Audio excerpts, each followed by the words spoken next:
ఏదో వాళ్ళు ఏదో అనుకున్నారు, ఏదో వన్ సైడ్ క్లీన్ స్వీప్ చేస్తామని చెప్పింది. సరే అదే దొరలకి ఈ రోజు నేను సవాల్ చేస్తున్నా, మీకు దమ్ము ధైర్యం ఉంటే ఏదైతే పార్టీలు ఉన్నాయి కదా, పార్టీ పరంగా ఎవరు వస్తారండి? నిజంగానే మీకు చీము నెత్తురు ఉంటే ఎవరిని ఒకరు కూడా కలయిక చేసుకుంటే మీరు కోరంని ఏర్పాటు చేసుకోండి. మళ్ళీ దొంగ నాటకాలు ఆడి మేము కలిసిపోతాం, బిజీ చేస్తాం అంటే మీలో ఏం సత్తు ఉందో చూపెట్టాలి. మీ యొక్క పవర్ ఏమైంది? దొరలు మేము పాలిస్తామని చెప్పింది కదా, ఖానాపూర్లో ఎందుకు ఏం చేయలేకపోయారు? ఎందుకు క్లీన్ స్వీప్ చేయలేకపోయారు? ఎందుకు ఇది చేయలేకపోయారు?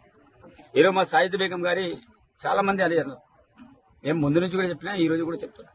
సాయిద్ బేగం అనేవారు మా దాంట్లోనే ముందు నుంచి మాట్లాడుకునే క్యాండిడేట్. సరే అక్కడ జనరల్ శంకర్ అనే క్యాండిడేట్ అన్న మనకు కొంత ఇబ్బంది అవుతుందంటే తనకు స్వయంగా టికెట్ ఇవ్వాలంటే సరే వాళ్ళు తిరస్కరించినప్పుడు వీళ్ళు ఏదైతే స్ట్రాటజీ మెయింటైన్ చేసుకున్నారో హిందూ ముస్లిం అనే ఫీలింగ్ తీసుకొచ్చి ఇక్కడ అల్లర్లు సృష్టించే ప్రయత్నం చేశారు. సరే మంచిది, వాళ్ళు ఎంతవరకు చేస్తారని చూద్దామని మనం కూడా అనుకోండి.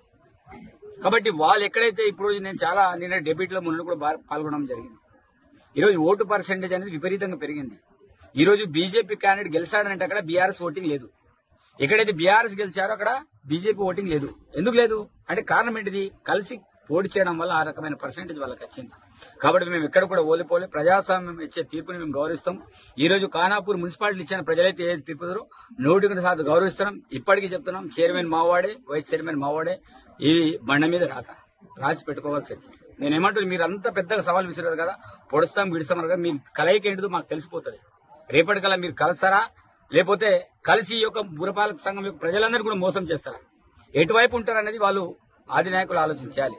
మేము చెప్తున్నాం, ఏజ్ ఎక్సపోజిషన్ మెంబర్ గా నాతో పాటు సభ్యులు మేమంతా కూడా రెడీగా ఉన్నాం. మేము ఎవరితోటి కారకాణితగా చెప్పినాం. ఈ రోజు కూడా మళ్ళా చెప్తున్నా, నేను నమ్మే దేవుడి మీద ప్రమాణం చేసి చెప్తున్నా, కాంగ్రెస్ పార్టీ ఎవరితోటి కలవదు. ఇది జగమెరిగిన సత్యం. కాబట్టి వాళ్ళు ఎవరైనా కలుస్తారా అది నేను అనుకోను. కాబట్టి నా పక్షానే చైర్మన్ అనేది ఉంటుంది. ఎవరికో నేను చైర్మన్ ఇవ్వడానికి లేదు. కాంగ్రెస్ పార్టీ ఇంకొకరితోటి పొత్తు పెట్టడానికి కానీ ఇంకేది లేదు. కాబట్టి చాలా కారగణితంగా చెప్తున్నా, ఎవరైనా మాతోటి కలిసి పనిచేసినప్పుడు మేము దానికి స్వాగతిస్తాం.